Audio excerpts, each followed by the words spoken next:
Photo News Monthly is made possible by its listeners. Thanks to all of you, especially patrons of our parent program, Daily Tech News Show.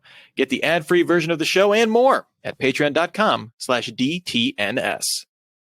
Coming up on Photo News Monthly, Adobe announces photographer-centric updates. Is there life left for APS-C cameras? And a new film stock hits the market.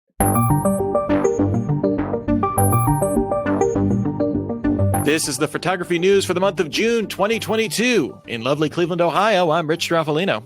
And from north of the wall, I'm Anthony Lemos. All right, lots of news to cover, so let's start with a few photography things you should know.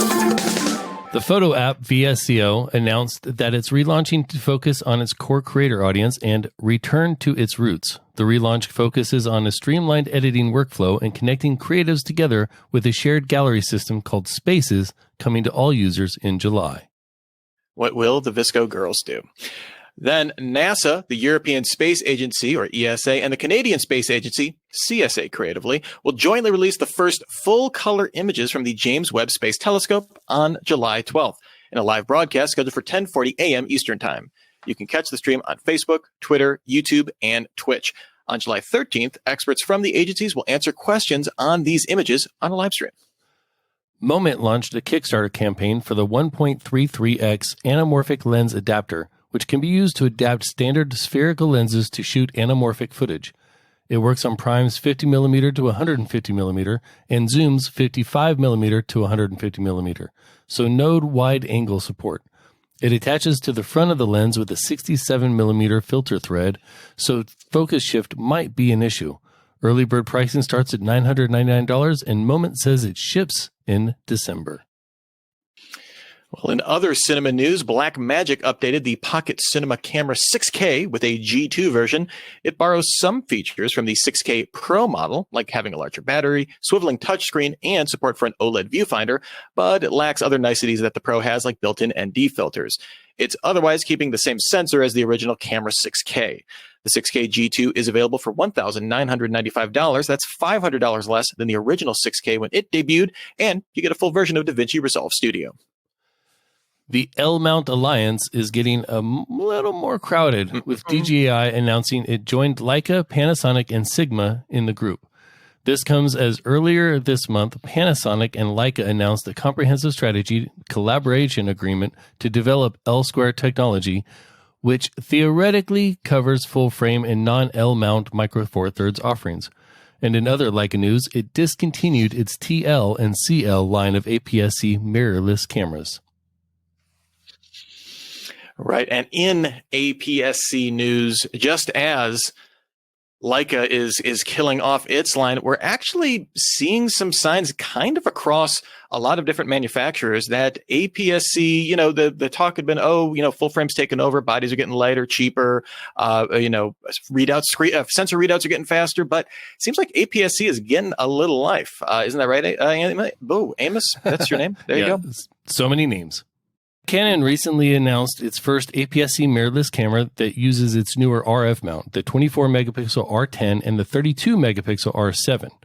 The R7 includes in-body image stabilization, IBIS, can shoot stills at up to 30 frames per second, and the R10 can shoot up to 23 frames per second, but without the IBIS. Both shoot cropped 4K 60 frame per second video or oversampled 4K using the entire sensor at lower frame rates. Both arrive in late 2022, with the R10 coming in at $979 and the R7 at $1,499.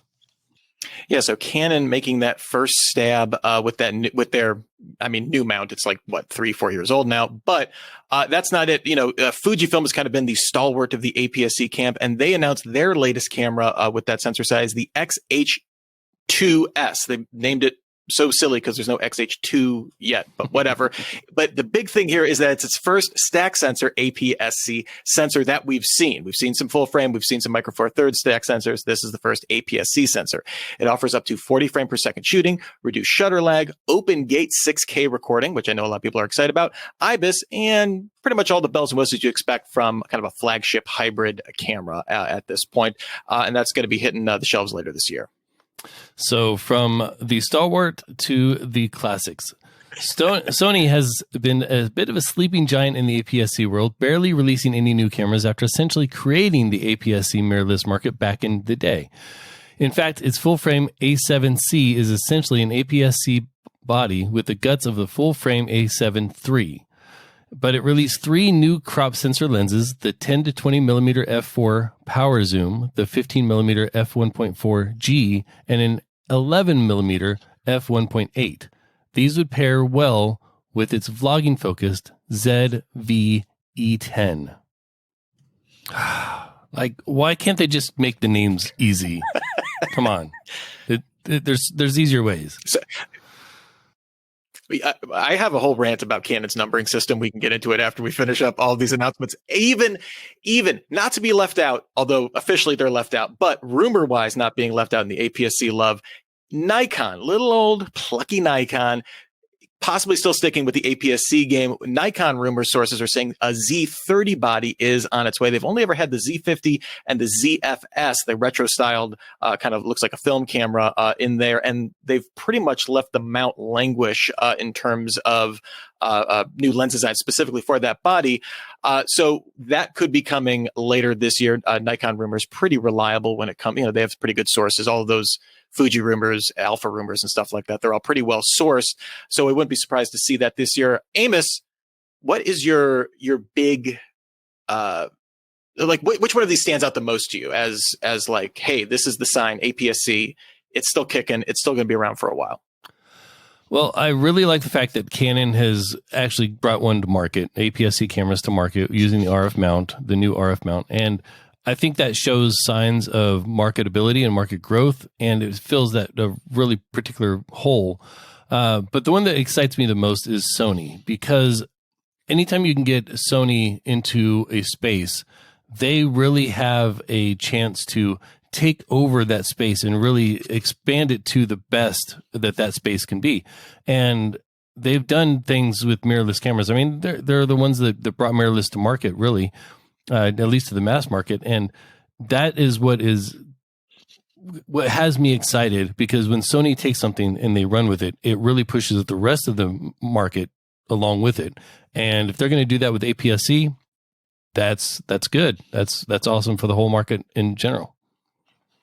Yeah, if they want to put some of their sensor wizardry, which they will sell to other camera manufacturers very happily, and really put, instead of even the ZV-E10 is basically an A6400 or like one of their A6000 bodies, right? With just a little bit more vlogging centric, it has a little flippy screen, and a couple other niceties for that. But it really isn't like a really substantial rewrite for them, like the same kind of effort they put into their A7 line, where they don't come out with them super often, but when they do, it's a huge flippin' deal.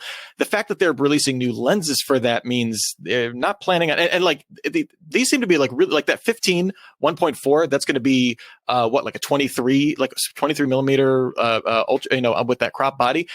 Right. That's nice for landscape. That's nice for architecture, nice for landscape. It's nice for vlogging. Now, not stabilized, but not that big of a deal. I agree. The Sony stuff to me gets me excited that Sony hasn't forgotten that APS-C is a thing, whether they'll come out with new bodies. The Canon stuff, you're right. Like that's obviously a big deal because Canon is a huge company. But first of all, camera makers make the big number better. I can't stand camera makers that make the little number the best one. Be like a graphics card, make it better. Canon, it's a big deal that they're into that, but they're only making really full frame lenses for it. That always is baffling to me. I don't want like a 75 millimeter nifty 50. That's weird. Get it out of here. Do better, Ken. Yeah, you're not wrong. You're not wrong. However, this whole thing has me excited because the APS-C market fills a very specific niche in that it's true. If the people with a camera on their phone are going to use that and they want to take it to the next level, the APS-C market is that perfect low price point market for them to get into before they step on to either full frame cameras or even up to professional level full frame cameras. And that market, I don't want to see that market go away. I don't want to see that upward mobility of people in their photography careers being stunted because we now have mirrorless cameras. The APS-C is really an important part. And that's why I'm surprised to see Nikon supposedly come out with another one, because their Z5, it's like $1,200. I mean, like it's on sale. You can get it for under $1,000. That's full frame. Not the greatest specs in the world, but they've done a pretty good job of building out their budget kind of prime lens lineup so that you don't, it's feasible. It's the price of like a maxed out iPhone, but it's still like not Sony A1 level kind of investment that you have to put forward through. The fact that they're still kicking around with APS-C. All right, let's see what you got, Nikon. Yeah, either way, I'm just excited to see the market grow. The film company Orwo, or Orwo? What? Orwo. Yeah. A Tale of Wheel or Orwo. Okay. The film company Orwo has been around the film industry for over a century. They've been in the film industry for 100 years. And in recent decades focused on the black and white film production. But the company opened up pre-orders this month for the Wolfen NC500, its first new color emulsion in decades. Yeah, and if you're saying, is that a big deal? I think I see color films coming out. Well, color film, super hard to produce. Like you could probably make like a very basic black and white emulsion in your bathroom and probably like make yourself very sick with toxic fumes. But like you could do it at your home if you really wanted to. You can't do that with color. Over the last decade, we've seen lots of film brands come to market, but generally like companies like Lomography, they're usually buying film from other companies, aka cough cough Kodak, and rebranding it, and they're putting their marketing power behind it and making it look real shiny and nice, and that's all great. But this is completely different. This is a brand new color film, really big deal. Yeah, the Wolfen NC500 is a 500 ISO film and can be processed in standard C41 chemistry. That means it can be sent to any photo lab for processing, doesn't need to have a ramjet layer found on Kodak's Vision 3 cinema film. Orwo says Wolfen uses a unique chemical formula based on an old AGFA stock. It does warn that this is currently set to be limited run production, with rolls shipping in July. Yeah, and to see what is interesting. So I'm a big film enthusiast. For those of you that may not be aware, and this summer has kind of weirdly been a golden age for new film releases. This isn't even the first new color film we've seen. ADOX, which is another small 100-year-old film company, put out another limited edition color film called Color Mission. This gets me excited, though, because if Orwo is doing this, I'm imagining they may also be doing this for cinema film, which is where Kodak basically makes all of their money in film, is selling to movie studios thousands upon thousands of feet of film per year, whatever like that, make these long-term agreements, gives them a ton of financing. So if Orwo can turn this around and then do that, that gives them a much better financial backing to like keep making consumer level stuff where I don't think they're making a ton of money. And what this really comes down to is a lot of people that are in the film community complain that prices have gone up recently, and they have. There's no denying that film is way more expensive now than it was 5 years ago. But I think it's also created a market opportunity for companies like Orwo, like ADOX, like a lot of these other, like Cinestill, for example, to say, okay, we can't sell something that's twice as expensive as what Kodak offers, but now we can create something that's price competitive, at least with the higher end Kodak stuff, and it's new, and we can maybe make this a sustainable business going forward. That's a huge deal for like this as a long-term viability thing. Yeah, and that's important. Now, I have a question, and that is, back in the day, you used to be able to get film pretty much anywhere. You just pick it up. Go to Walgreens. I mean, technically, exactly. You might find a roll or two. Yeah, but it used to be ambiguous everywhere. What makes it so difficult, and why is it so hard to make film now? So a lot of it is it comes down to scale, right? So a lot like Kodak his entire like way of making film was designed to run 24/7, like never shut down the machines, just constantly produce film. Right. And so a lot of the film companies are having problems where they can't scale down, so that like when Kodak wants to turn on their machines to coat new film, they have to waste literally miles of film before like they actually like the machines spin up properly. Really? Some smaller companies like ADOX is doing a good job. They're one that's kind of reformulated themselves from the ground up of being small scale production. But like that's why you don't like film sells out. Like right now, the Kodak color film is impossible to find online because they just make it in batches because that's what makes sense, and then they shut down the machines for 3 months or something like that.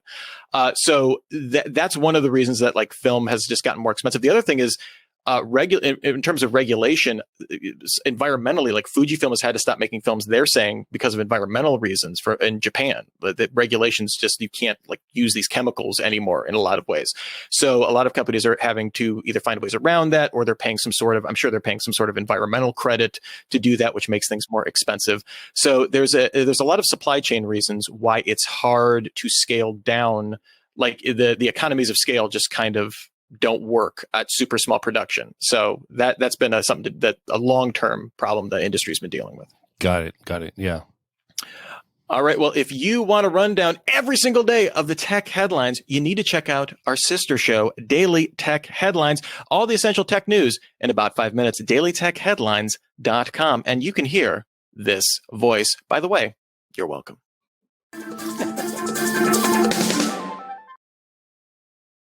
All right, if you've used Adobe Creative Cloud, it can feel like a subscription you just can't get off. Photoshop and Lightroom are just two of the most ubiquitous apps among photographers. And while there are viable and excellent alternatives out there to both, things like Darkroom or Capture One, something like that, they're available either as subscriptions or standalone products. There's no denying that Photoshop is just the industry standard. If you're working in photography, at some point you're going to be asked to do something in Photoshop. That requires Photoshop. And that's why it's a big deal that Adobe is testing a free web-based version of Photoshop in Canada with intentions to open up to everyone. Mm-hmm. Adobe says the service is intended to be freemium, with core features available for free to try out, but more sophisticated features available behind a paywall.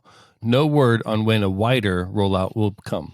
Yeah, Adobe launched the web version of Photoshop in October for subscribers. It wasn't free to anybody, or freemium, or whatever they want to call it. It does offer basic edit tools and layers, but Adobe pitched it more for collaboration with teams to make small tweaks and annotations. Still valuable, but not kind of a standalone product.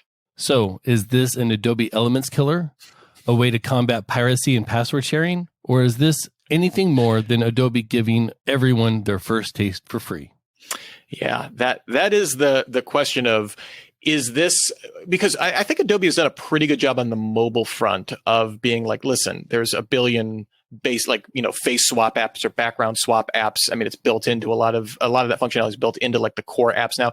I think they've done a reasonably good job of building out their Photoshop Express experience for free and as a paid offering on there, where it's like, it's fairly fully functional, but like if you want to get in with curves and you want to, or like that kind of editing, even Lightroom to a certain extent, I think scales really well on kind of this freemium model. I wish it would be an Elements killer, because I do think there is like hey, I just need to do something with like 2 layers, 3 layers. I don't want to spend $10 a month every single month, have this 10 gig install on my, my base level MacBook Pro. Like there's no reason that couldn't be in a browser. And I feel like if they do that, there's enough people that are going to see, yeah, I need more layers, or I need content aware fill, or I need the myriad of features that Photoshop offers that they'll eventually pay. My concern would be that this will still be hey, you can use it. We're going to offer like 2 features. We're going to offer the Magic Wand tool and I don't know, text box. Yeah. And then everything after that, you're going to have to pay. That's my fear. Right. Yeah. And that's not beyond what I think Adobe could do with this either. I will say that I think this can really fill in that market, just like I was saying about the APS-C earlier. This can fill in that market between people that are just dabbling and the people that are doing it full time and the people that are really proficient at it as that learning curve. And if they can give you most of the product without, charging you for it, and then keep the premium features behind a paywall, I think that makes a lot of sense. I'm kind of concerned on how they're going to do the freemium aspect of it. Like, are they going to charge monthly or charge by feature? That'll be interesting to see. But either way, I think this fills that middle market of people that want to get better, but don't know, may not be able to pay for it. Well, I would even say Elements falls within that, where it's like, it feels like that should be like Photoshop easy mode. And it's kind of not. It doesn't teach you how to use, like I would like this to teach me how to gracefully get into more advanced Photoshop features, where I would get I would pay to get that utility, as opposed to like kind of like a broken half product, right? Right. Now, full disclosure, it's been many, many years since I've used Photoshop Elements. That's true. It's been a while for me too. Yeah. But from what I remember, that was crap. Oh my goodness. Yeah. Different UI. It did some of the things that Photoshop would do, but it didn't have the advanced filters, and it just felt kludgy, and it sucked. Hey, back off, man. All right, well, we will get out of here on this. At the 40th Lights Photographica auction at Lights Park in Germany, Amos, I know you go there every year. A Leica Zero Series prototype camera recently sold for 14.4 million euros, breaking the previous record for these Ur Leicas, which was expected to sell around $3 million or 3 million euros around there. These prototypes were created by Leica founder Oscar Barnack in 1923, and 23 are believed to have been made, even less of that surviving to this day. This one was particularly special because it had Barnack's name engraved on the top of the viewfinder. But for that money, the winner also got some other niceties, like an attached 50mm f3.5 lens, original leather lens cap, and an engraved aluminum cap. You don't want to let dust get into that or like a body. That'll just ruin it when you're out shooting in the desert. Yeah. Right. Yeah. And I'm always wondering when I see things like this, these old cameras, these really old cameras that are going for auction and all this, selling for all this money and everything else. And I'm always like, okay, it's an old camera, but what makes it special? What makes this one special? And, of the 23 that were made and less than that remain, this one's got some features on it that actually do make it special. And I think that's really cool. I'm still not in the market for a $15 million camera. Well, and to show you how big of a deal this is, there is a plaque in the, I think it's Lights Germany, right? That where Oscar Barnack took the first photo with one of these Ur Leicas, and there's like a giant statue and like a marker for where it's at. Like, this is a big deal. For that, like, obviously for like photography, whatever, Leica's a legacy, is a prestige brand, but like, it's a big deal for people around there too. So, hey, if you got 14.4 million euros, I'm happy that you got what you wanted. That's insane. We would love to hear from you. Let us know what photo news stories we missed, or tell us what you think of the new format. Feedback at dailytechnewsshow.com with the subject line Photo News Monthly. That way we know we get it. And remember, you can catch Daily Tech News Show live Monday through Friday at 4 p.m. Eastern, 2000 UTC, and find out more at dailytechnewsshow.com/live. We'll see you next month.